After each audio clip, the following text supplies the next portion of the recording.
The gentle buzzing of Marcus Thompson's alarm clock broke through the peaceful morning silence at exactly 6:30 a.m. The soft golden rays of early morning sunlight filtered through his bedroom window, casting warm patterns on the basketball posters that covered his walls. Marcus rubbed his eyes and sat up in bed, his mind already planning out the busy day ahead. At 16, Marcus was the kind of student that teachers bragged about during lunch breaks. His report cards consistently showed straight A's, and his name had appeared on the honor roll board in the school hallway every semester since freshman year. But Marcus wasn't just about books. He was also the starting point guard for the Roosevelt High School basketball team, with several college scouts already showing interest in his plays. The sounds of his mother getting ready for her early hospital shift drifted up from downstairs. Sarah Thompson had been a nurse at City General for the past 15 years, working the demanding morning shift that started at 7 a.m. sharp. The smell of coffee and toast wafted through the house as Marcus pulled on his favorite blue hoodie and a pair of jeans. "Marcus, honey, I left some money on the kitchen counter for lunch," his mother called out. "Don't forget to stop by and check on Grandma Rose after school. She mentioned her arthritis was acting up yesterday." "Got it, Mom," Marcus responded, grabbing his backpack and heading downstairs. The old wooden steps creaked under his feet, familiar sounds in a house that had been in their family for 3 generations. In the kitchen, Sarah Thompson stood by the counter, her dark hair neatly tied back, hospital ID already clipped to her crisp blue scrubs. She smiled at her son, but Marcus could see the tiredness in her eyes. She'd picked up extra shifts this month to help pay for his upcoming college application fees. "There's eggs and bacon keeping warm in the microwave," she said, pulling on her light jacket, "and please don't forget to take out the trash before you leave." Marcus wrapped his mother in a quick hug, breathing in the familiar scent of her lavender perfume.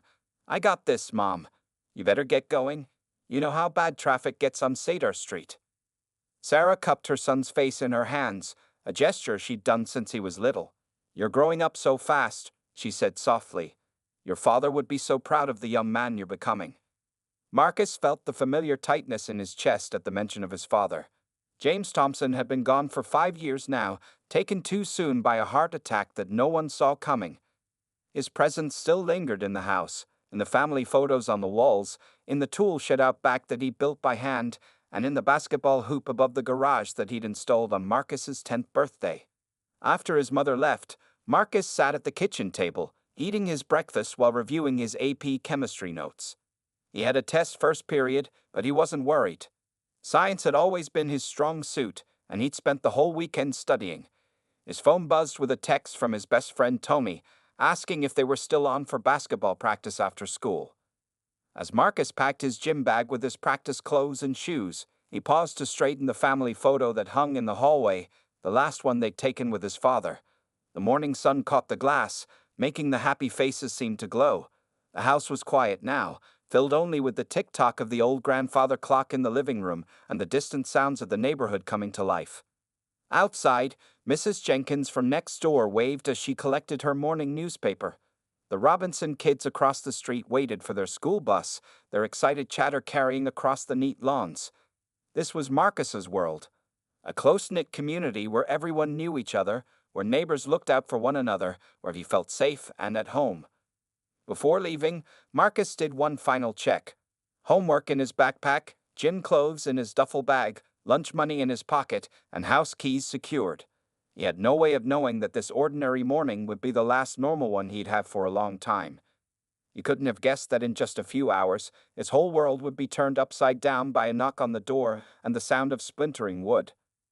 For now, though, Marcus Thompson was just a regular teenager heading off to school, his mind filled with thoughts of chemistry formulas, basketball plays, and whether he'd have time to stop by his grandmother's house before practice.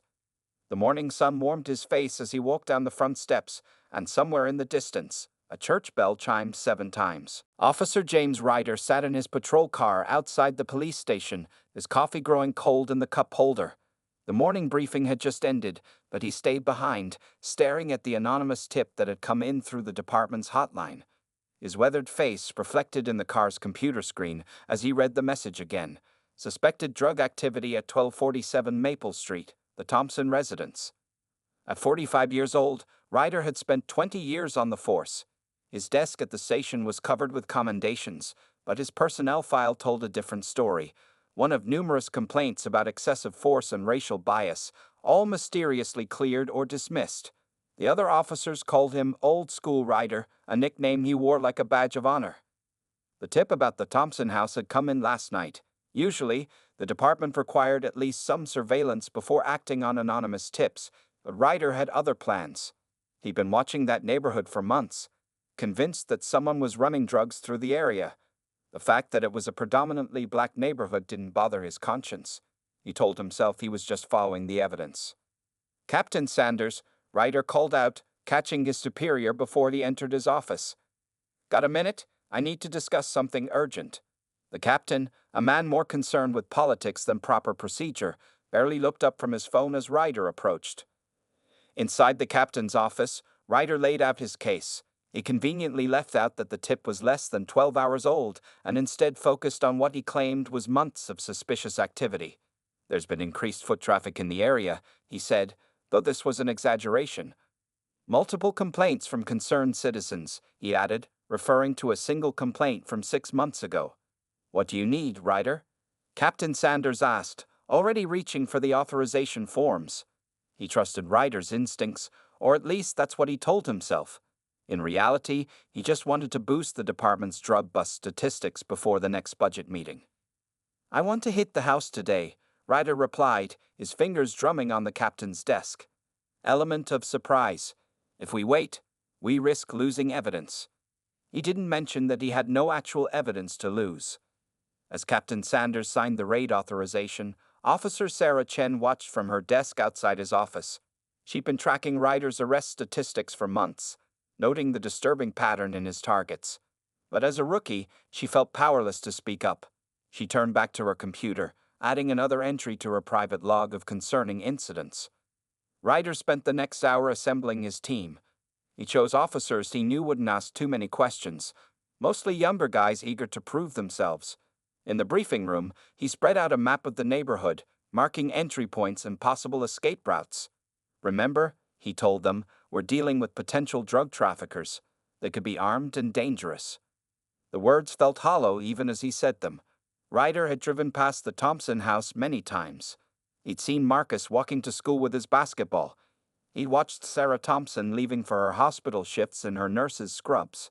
But in his mind, he'd already written their story, one that fit his preconceptions and prejudices. As the team geared up, strapping on bulletproof vests and checking their weapons, Officer Chen approached Ryder one last time. "Sir," she said, her voice careful but firm, "shouldn't we at least do some surveillance first? Standard procedure suggests." "Standard procedure gets us standard results," Ryder cut her off. "This is how real police work gets done." He turned away, dismissing her concerns with a wave of his hand. In the locker room, Ryder checked his reflection in the mirror. 20 years on the force had left their mark, gray hair at his temples, lines around his eyes, and a hardness in his expression that hadn't always been there. He told himself he was doing the right thing, protecting the community. The small voice of doubt in his head grew quieter with each passing year. The raid team assembled in the parking lot, 5 police vehicles ready to move out. Ryder climbed into the lead car, adjusting his body camera without turning it on. Another violation of department policy he'd explain away later. The morning sun glinted off the patrol cars' windshields as they pulled out of the station. As they drove toward Maple Street, Ryder rehearsed what he would write in his report later. Acting on credible intelligence, he pushed away thoughts of his own daughter, safe in her college dorm, and how he'd react if someone broke down her door based on nothing more than an anonymous tip and personal bias. The convoy of police vehicles moved through the city streets like a predator stalking its prey, while back at the station, the peaceful quiet of Maple Street shattered at exactly 10:45 a.m. The sound of screeching tires filled the air as 5 police vehicles surrounded the Thompson house. Before any neighbors could process what was happening, Officer Ryder's team was already moving, their heavy boots thundering up the front porch steps. Rose Thompson, Marcus's grandmother, was watering her flowers next door when she heard the commotion. Her arthritic hands trembled as she dropped her watering can, watching in horror as Officer Ryder raised his boot to kick in her son's front door. "Wait," she called out, her voice shaking. "That's my family's home." The door splintered with a sickening crack. Officers poured into the house like an angry flood, the shouts of police echoing through the quiet neighborhood. Mrs. Jenkins across the street rushed to her phone to call the community center. Down the block, Mr. Washington, a retired civil rights lawyer, grabbed his camera and started recording. Inside the Thompson home, chaos erupted. Officers overturned furniture and pulled books from shelves. The family photo albums that Sarah Thompson had carefully organized last weekend crashed to the floor, their pages scattering across the hardwood. In the kitchen, an officer swept his arm across the counter, sending Marcus's breakfast dishes chattering against the wall. Grandma Rose hobbled up the porch steps, her cane tapping against the wood. "Please," she begged, "there must be some mistake. My grandson is at school. My daughter-in-law is at the hospital saving lives. They're good people." Officer Ryder turned to her, his face hard. "Ma'am, step back. This is a police operation." When Rose tried to move forward, a young officer placed his hand on her shoulder, pushing her back with enough force that she stumbled. "Lord have mercy," Rose whispered, steadying herself against the porch railing. She watched helplessly as the officers disappeared upstairs, their boots leaving muddy prints on the carpet Sarah had just cleaned last weekend. In Marcus's bedroom, Ryder directed his team with sharp gestures. They pulled clothes from drawers, flipped his mattress, and emptied his backpack, the one he'd forgotten at home in his rush to get to school. Basketball trophies crashed to the floor, and the frame holding his father's last letter cracked as it hit the wall. When the officers reached the master bedroom, they showed no respect for Sarah Thompson's privacy. They dumped her jewelry box onto the bed, scattering the few precious pieces she'd inherited from her mother. The framed photo of her wedding day fell from the nightstand, glass splintering across the floor. Outside, a crowd began to gather. Mr. Washington's camera captured everything: the excessive number of officers, the unnecessary force, the tears streaming down Grandma Rose's face. Mrs. Jenkins had called everyone she could think of: the community center, the local news station, the NAACP office. Back inside, Officer Ryder stood in Marcus's room, his hand hovering over his pocket. The body camera he'd forgotten to turn on couldn't record what happened next. From his jacket, he pulled out a small bag of white powder. With practiced movements, he slipped it into the torn lining of Marcus's basketball shoes, the new ones his mother had saved 3 months to buy. Downstairs, a junior officer called out, "All clear, sir. No one in the house." The words echoed through the ransacked rooms, past the broken family photos and scattered schoolbooks. Grandma Rose had managed to reach Reverend Jackson at the First Baptist Church. "They're destroying everything," she sobbed into the phone. "Sarah and Marcus don't deserve this. They've never done anything wrong." The Reverend's deep voice carried through the phone. "Stay strong, Sister Rose. I'm calling our lawyer right now. Don't let them intimidate you. God sees everything." As the morning wore on, the neighbors watched the police tear apart the Thompson family's dignity piece by piece. Mrs. Washington brought a chair for Grandma Rose to sit in, while her husband continued filming. Inside Roosevelt High School, Marcus sat in his AP chemistry class, carefully balancing equations, completely unaware that his world was being turned upside down. His phone vibrated in his pocket. Messages from neighbors trying to warn him, but school rules meant it was silenced. The raid lasted exactly 47 minutes. When the officers finally emerged, the house they left behind bore little resemblance to the warm home it had been that morning. Furniture lay overturned, walls showed scuff marks from careless boots, and generations of family memories lay scattered and broken across the floors. Officer Ryder stood on the porch, surveying the scene with cold satisfaction. Behind him, the house that had sheltered 3 generations of the Thompson family stood wounded and violated, its door hanging broken like a cry for justice. Marcus walked home from school with a spring in his step. He'd aced his chemistry test, and Coach Williams had just told him that a scout from Duke University would be watching Friday's game. The afternoon sun felt warm on his face as he turned onto Maple Street, his mind already planning out extra practice time for tomorrow.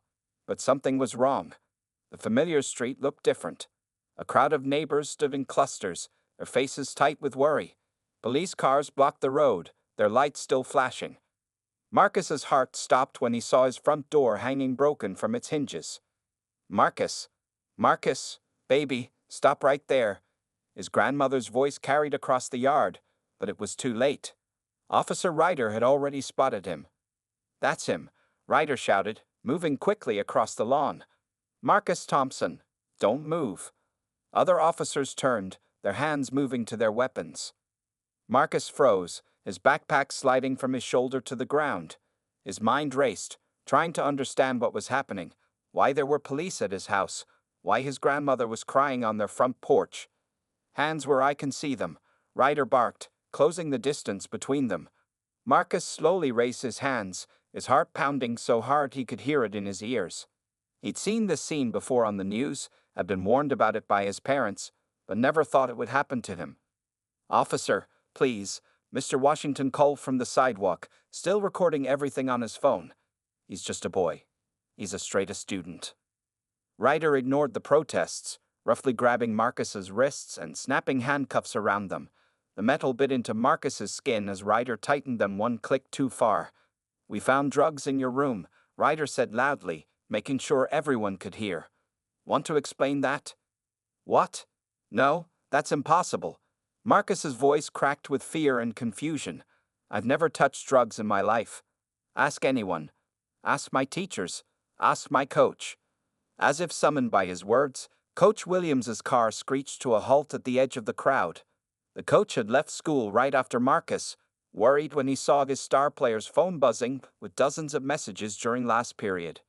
"What the hell is going on here?" Coach Williams demanded, pushing through the crowd.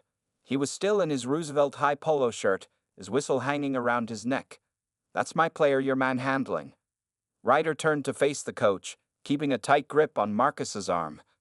"This is a police matter, sir. Please step back." "Like hell I will," Coach Williams replied, pulling out his phone.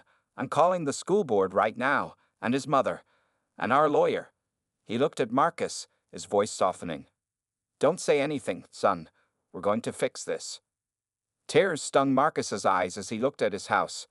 Through the broken door, he could see the destruction inside. Family photos lay shattered on the floor, furniture overturned, his father's old books scattered across the room.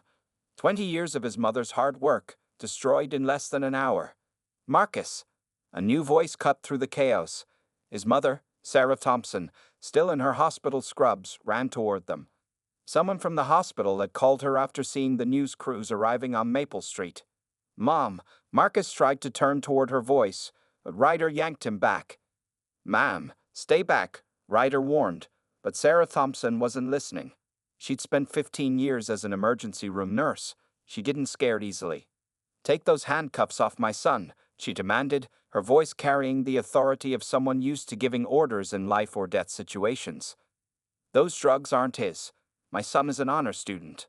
He has college scouts coming to see him play." The crowd grew larger. Reverend Jackson had arrived with the family's lawyer. News vans pulled up at the end of the street. Officer Chen, who had followed the raid team in her own car, stood slightly apart, her face troubled as she watched Ryder's aggressive handling of a teenager who clearly posed no threat. Marcus stood in the middle of it all, his wrists aching from the tight handcuffs, watching his normal life crumble around him. The acceptance letter from the science summer program at MIT still sat unopened on his desk upstairs, if it hadn't been destroyed in the raid. His basketball jersey for Friday's game hung in his locker at school, waiting for a game he might not get to play. "Mom," he said quietly, his voice steady despite his fear, "I didn't do anything wrong, I swear." Sarah Thompson looked at her son, then at the broken door of their home, then at Officer Ryder's cold face. In that moment, she made a silent promise. This wouldn't be the end of the story. They would fight back, and they would win. News of Marcus Thompson's arrest spread through the neighborhood like wildfire. Within an hour of his confrontation with Officer Ryder, Maple Street had transformed into a scene of community solidarity. People poured out of their homes, churches, and businesses, drawn by the urgent calls and text messages racing through their tight-knit community. Reverend Jackson stood on the Thompsons' front lawn, his deep voice carrying over the growing crowd. "We will not stand idle while our children are targeted," he declared, one hand on his Bible, the other holding his phone as he live-streamed the scene. "Marcus Thompson is a child of this community. We know his character. We know his heart." Behind him, Mrs. Jenkins organized a group of neighbors to document the damage inside the Thompson home. They photographed every overturned piece of furniture, every broken picture frame, every muddy boot print on Sarah's clean carpets. The elderly woman's hands shook with anger as she recorded the destruction on her iPad, muttering prayers mixed with determination. "This is evidence," she instructed the others. "Every scratch, every broken item, we're going to show the world what they did to this good family's home." Sarah Thompson, still in her hospital scrubs, stood with her arm around Marcus as their family lawyer, Michael Green, spoke with Officer Ryder. Green had arrived minutes after Reverend Jackson's call, his suit jacket thrown hastily over a weekend t-shirt, law books, and a laptop tucked under his arm. "You had no probable cause," Green argued, his voice sharp with controlled anger. "An anonymous tip is not sufficient grounds for this kind of raid. And where's your body camera footage, Officer Ryder? Department policy requires it to be on during all operations." Ryder's face remained stone-cold, but a flicker of unease crossed his eyes.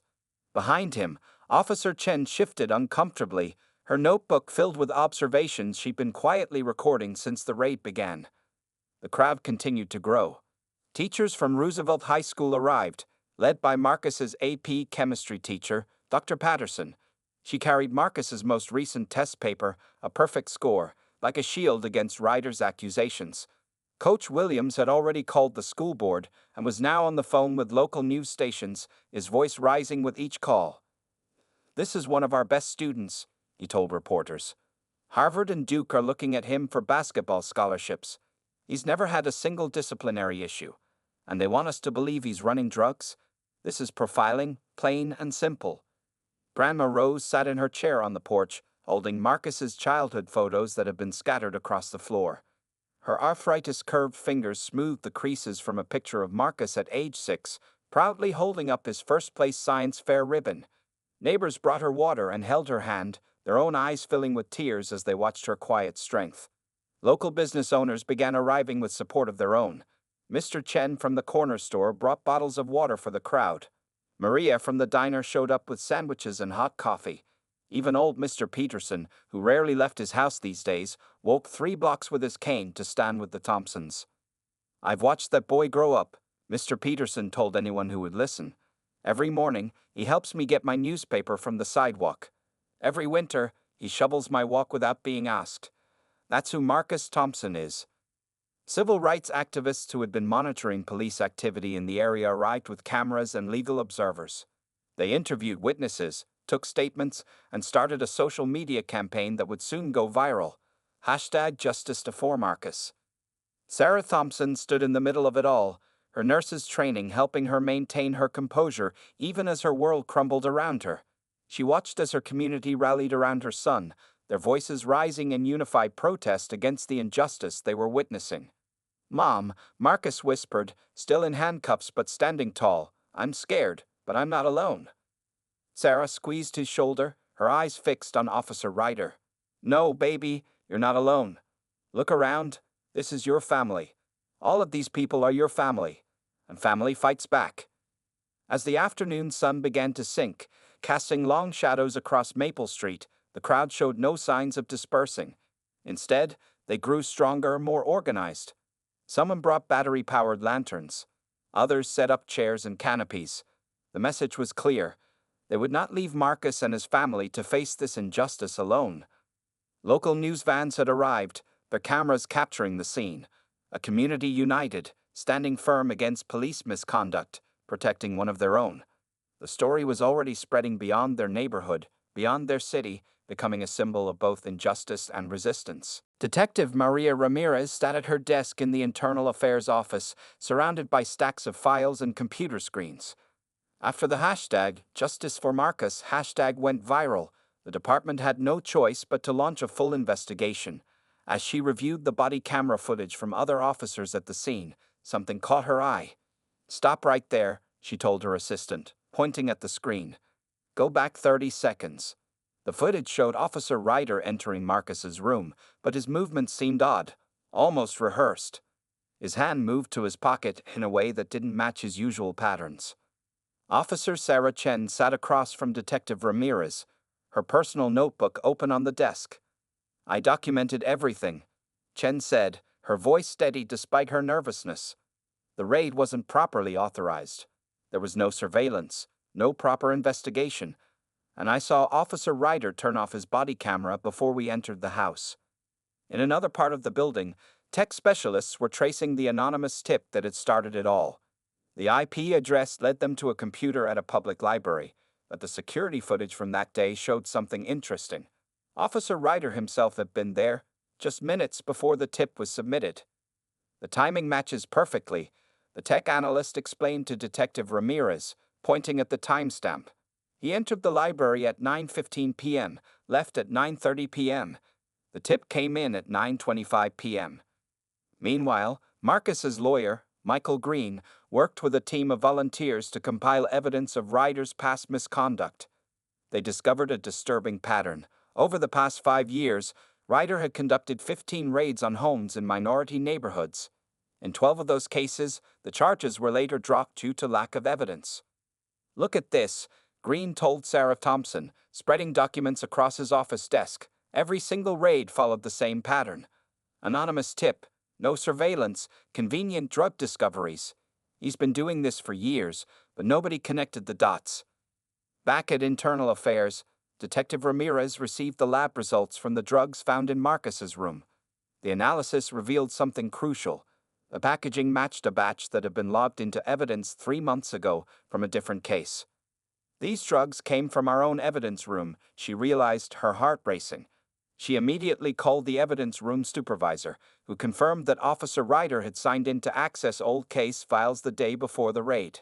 The investigation gained momentum when Officer Chen discovered more damaging evidence. She had quietly photographed Ryder's desk when he stepped out for lunch, capturing a notepad with addresses of potential targets, all in predominantly minority neighborhoods. He was planning more raids. Chen explained to Detective Ramirez. "Look at the notes. He was creating profiles of families, looking for vulnerable targets, people who couldn't easily fight back." At Roosevelt High School, Marcus's teachers and principal compiled years of academic records, attendance sheets, and character references. Dr. Patterson, his chemistry teacher, provided security camera footage showing Marcus in class at the exact time Ryder claimed he had been conducting drug deals. This student was taking an AP chemistry test when they raided his house. Dr. Patterson testified, her voice shaking with anger. "He scored a 98% on that test, by the way. Does that sound like someone running a drug operation?" The evidence mounted day by day. Mr. Washington's video of the raid went through forensic analysis, revealing crucial details about police procedure violations. The community's photographs of the damage to the Thompson home were cataloged, showing the excessive force used during the raid. Detective Ramirez worked late into the night, piecing together the complex puzzle of corruption and prejudice. She pinned documents to her office wall, connecting events with red string, building a case that would be impossible to ignore. "We've got him," she told her supervisor, pointing to the wall of evidence. "False reports, planted evidence, unauthorized raids, racial profiling, it's all here. And this time, he won't be able to explain it away." The investigation reached a turning point when 3 former victims of Ryder's raids came forward, encouraged by Marcus's story. They described similar experiences, their homes invaded, their dignity violated, their lives disrupted based on fabricated evidence. As the sun set over the city, Detective Ramirez made one final note in her report. The case against Officer Ryder wasn't just about one raid or one family anymore. It had become a revelation of systemic abuse that had gone unchecked for far too long. In the Thompson home, now partially restored by community volunteers, Sarah held her son close as they received the news. The investigation. The police station buzzed with unusual activity on a Monday morning.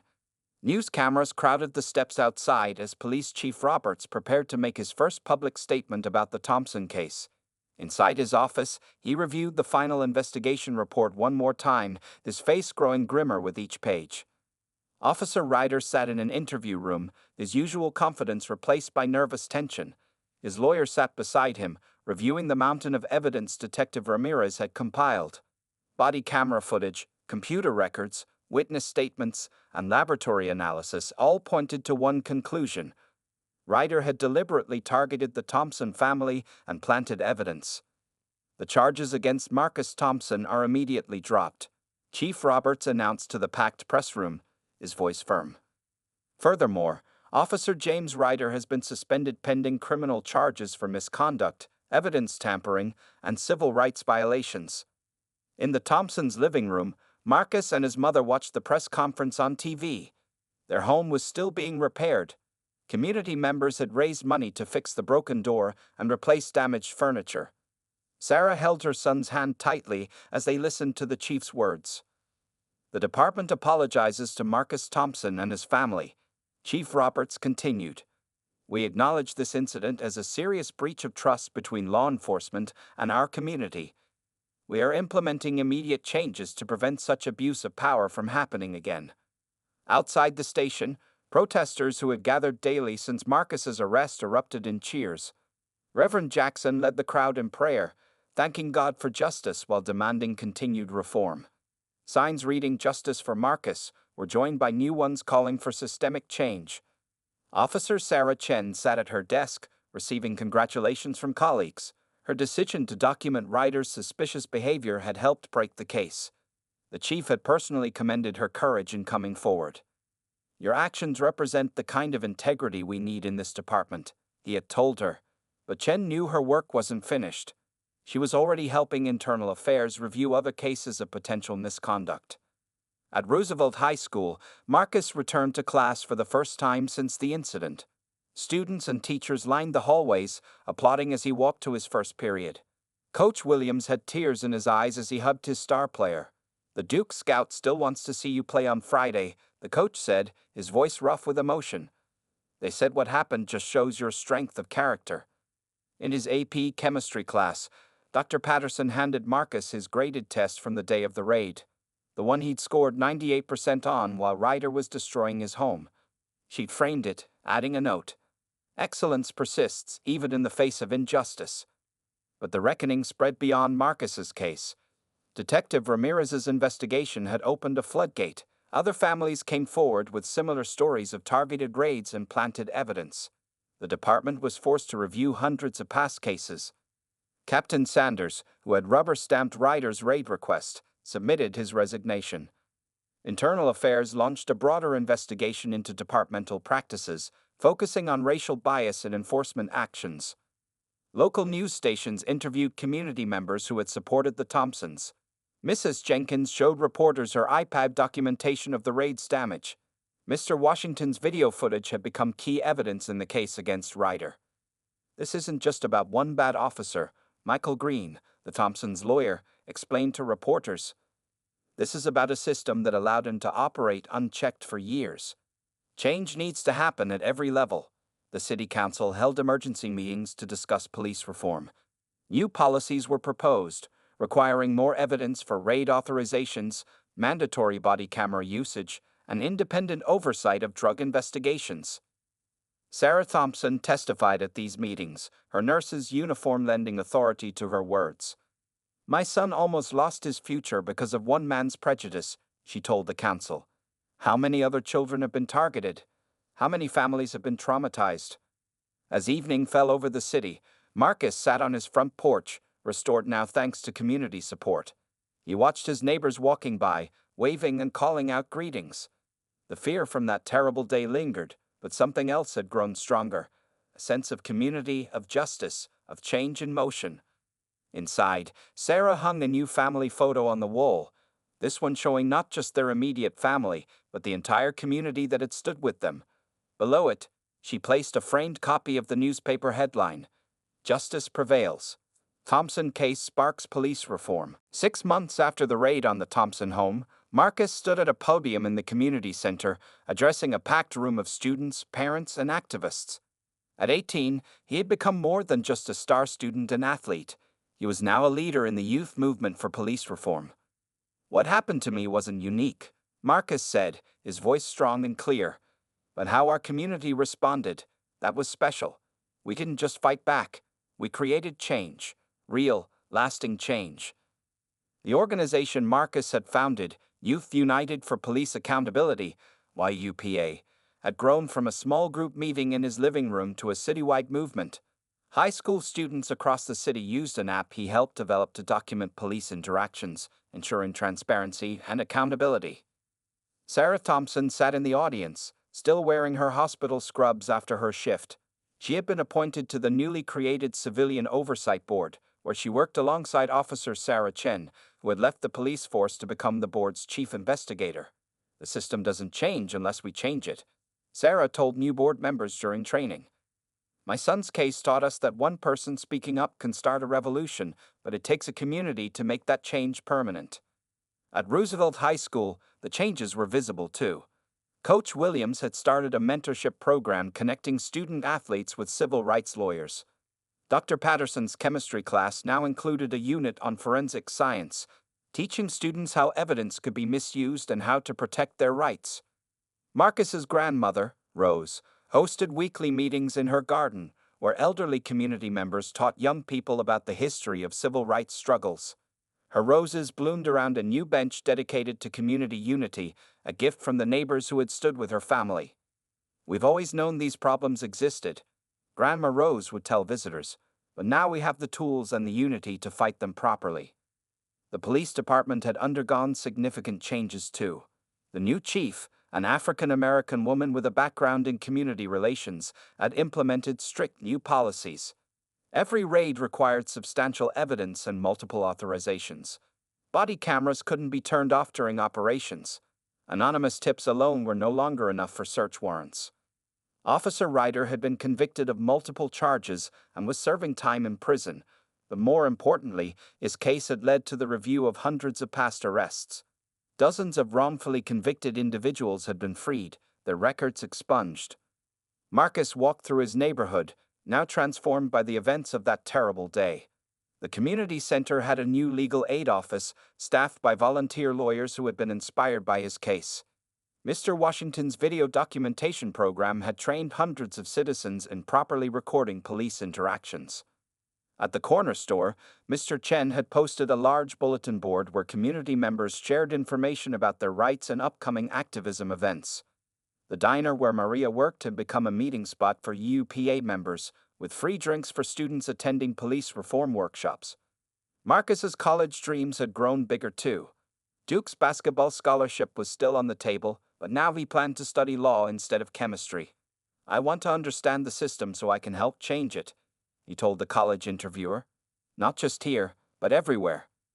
Sarah Thompson's house had become more than just a home. It was a symbol of resistance and hope.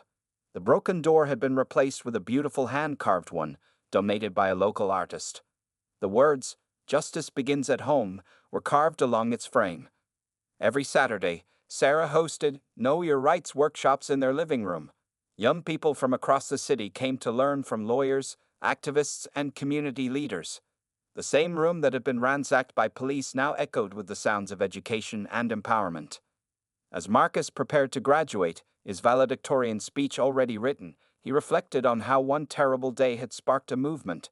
His mother's strength, his grandmother's wisdom, and his community's unity had turned injustice into inspiration. Sometimes, Marcus told a group of younger students, "Change comes from the places where they try to break us." But they didn't know that our community is unbreakable. They didn't know that every time they try to push us down, we don't just get back up, we rise higher, stronger, and more united than ever. In the Thompsons' front yard, a small garden bloomed where police boots had once trampled their grass. Grandma Rose had planted it with her neighbors, each flower representing a different aspect of their journey: justice, unity, perseverance, and hope. Like their community, it grew stronger with each passing season.